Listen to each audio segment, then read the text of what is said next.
everyone, my name is Elaine and today I'm going to be reviewing the first Formic War trilogy, also known as the first Formic War series by Orson Scott Card and Aaron Johnston. It's a science fiction trilogy for young adult readers and it consists of Earth Unaware, Earth Afire, and Earth Awakens. I'm going to be starting off my discussion with Orson Scott Card and Aaron Johnston's novel entitled Earth Unaware, which describes the beginning of the First Formic War, which took place 100 years prior to the events that transpired in Card's famous novel Ender's Game. Edamar, an apprentice spotter aboard El Cavador, a free mining ship that harvests the metal in asteroids, discovers an alien vessel using the ship's eye.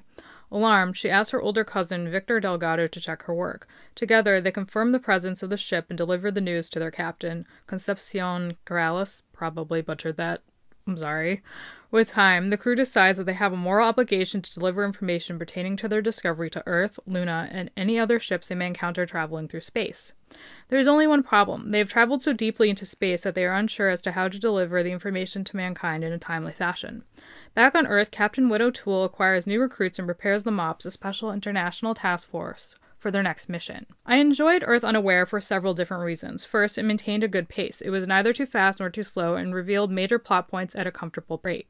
Which is kind of surprising considering most YA novels are just super fast-paced all the time. There's always something happening. But I kind of liked that it was a little more balanced. Sometimes YA seems a little unrealistic and unreasonable because it is so fast-paced. And things don't usually happen that way in real life. Second, the characters were extremely relatable. A prime example would be 9-year-old Mono, who consistently made the assumption that he could do anything a grown-up could do, tried to be as helpful as possible, felt a need to protect his widowed mother, and sought the approval of authority figures like most young people do. I think everyone does that at some point in their lives, especially when it comes to their parents or maybe a favorite teacher. Third, I appreciated how Card and Johnston took the time to explain the technology in their novel, for example, the Glazer and the different spaceships that existed. Instead of glossing over these details, the authors drew me into their novel by explaining how everything worked. The only issue I had with their explanations was the fact that Card and Johnston often used shorthand, for example, HUD or HUDs, in order to explain a concept, making it more difficult to understand than if they had not used that shorthand.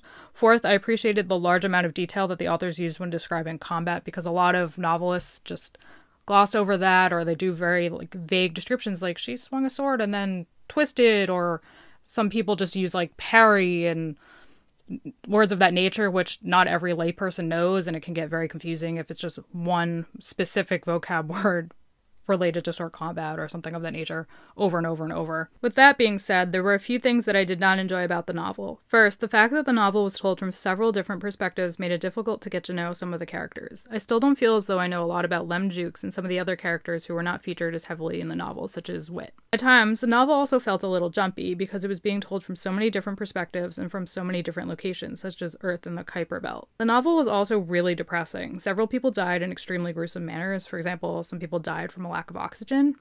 In addition, the authors described corpses in a fair amount of detail, which made me a little uneasy because I'm kind of squeamish. Fourth, the novel was riddled with grammatical errors such as the omission and addition of words, typos, improper punctuation, etc. I was also confused by the fact that the characters, who were all from different countries, managed to communicate with one another with ease. Although there is brief mention of a translator, it is quickly disregarded and most of the novel's action takes place without translators. How could individuals from different countries such as the United States, Russia, China, Italy, and Venezuela communicate with one another without a translator? Members of each of the free mining families would naturally speak the same language and perhaps another language as well.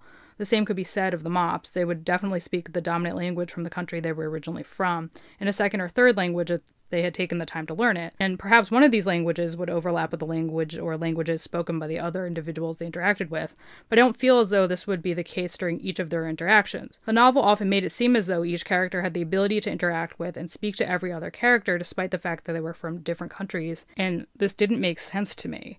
In some, I don't feel as though it was realistic for the characters in the novel to communicate with one another without the help of a translator.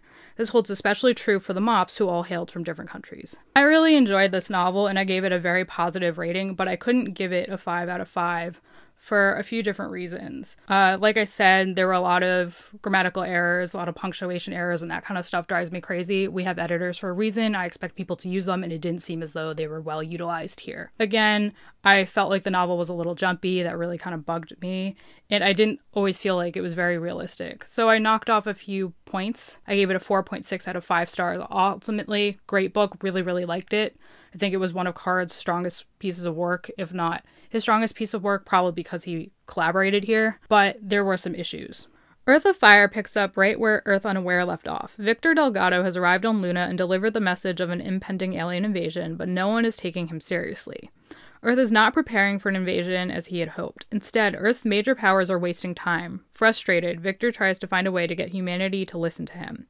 Meanwhile, both Lieutenant Mazer Rackham, a member of New Zealand's army, and Captain Widow Toole, the leader of the Mobile Operations Police, or the MOPS, begin to prepare for their next big operation. When the Formics land in China and begin to lay waste to both the country and its people, both Rackham and O'Toole and their teams travel through China and begin to fight back.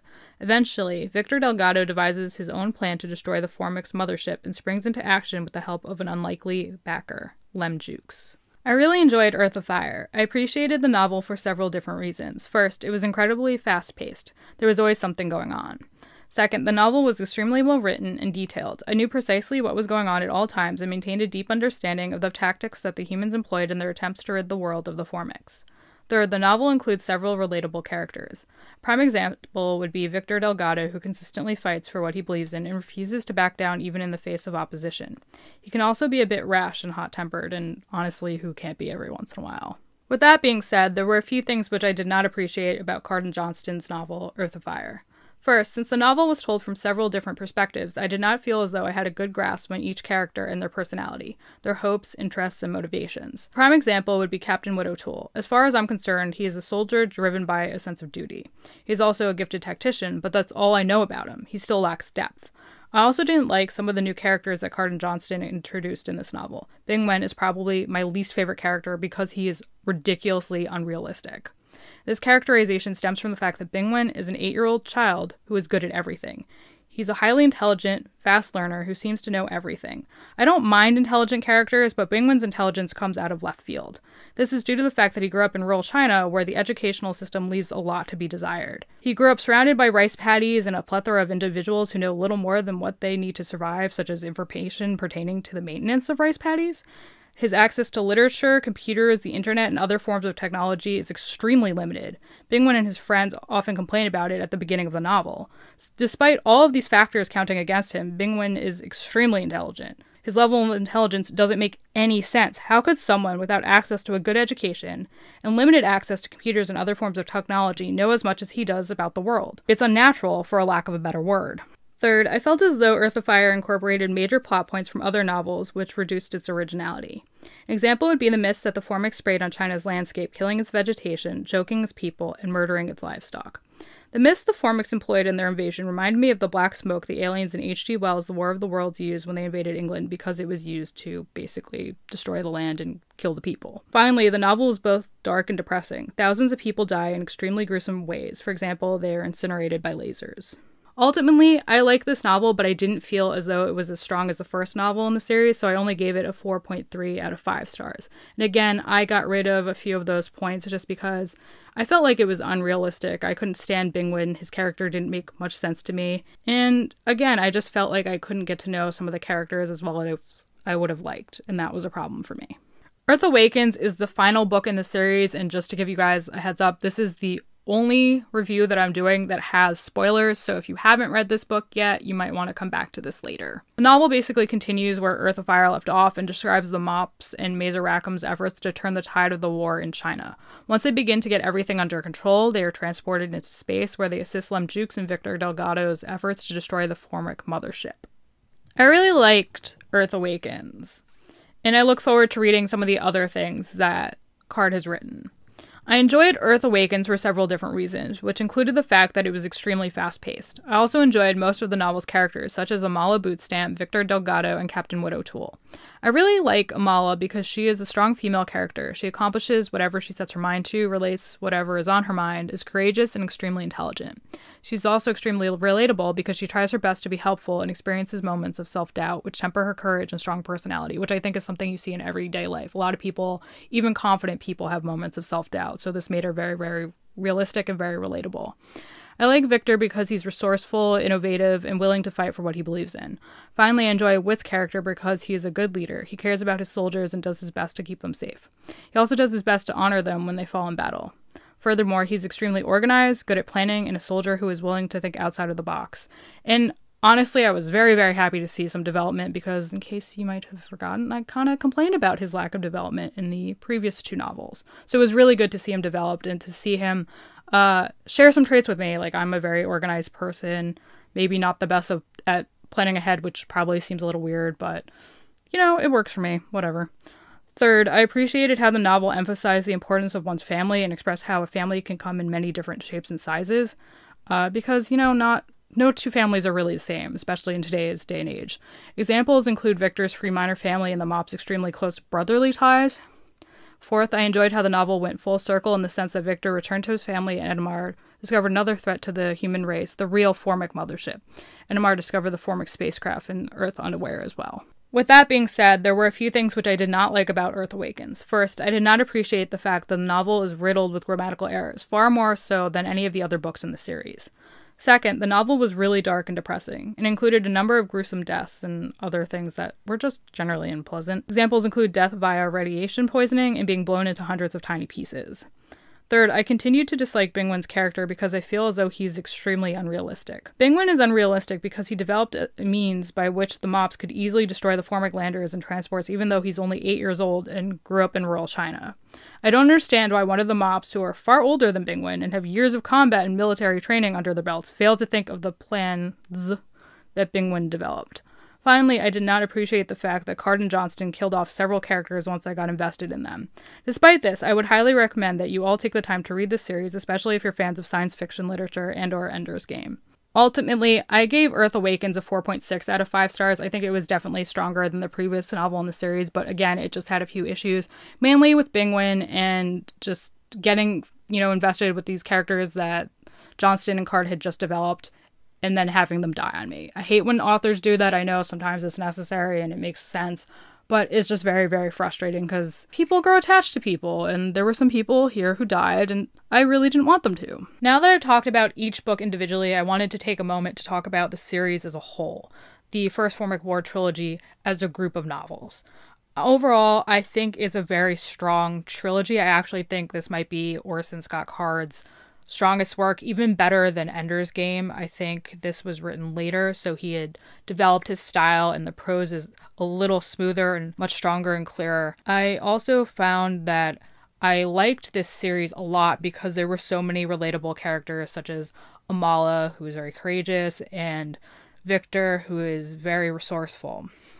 I also really liked that, like most YA novels, this was very, very fast-paced. There was always something going on. I didn't want to put the books down because I was constantly being entertained with whatever was going on in the plot. With that being said, there were several things which I discussed in my review which really detracted from my ability to enjoy this series. First, it was told from several different perspectives, which made it a little harder to get to know some of the characters because they, maybe didn't turn up as often, or they didn't have, lengthy chapters that made it easy to really get to know them right away. It also made it a little jumpy at first. I felt very disoriented, especially in the first novel, because there were just so many different things going on and in different parts of the galaxy, the universe. Also hated the fact that there were tons of grammatical errors and typos. I'm really not into that. You need editors for a reason. You should use them.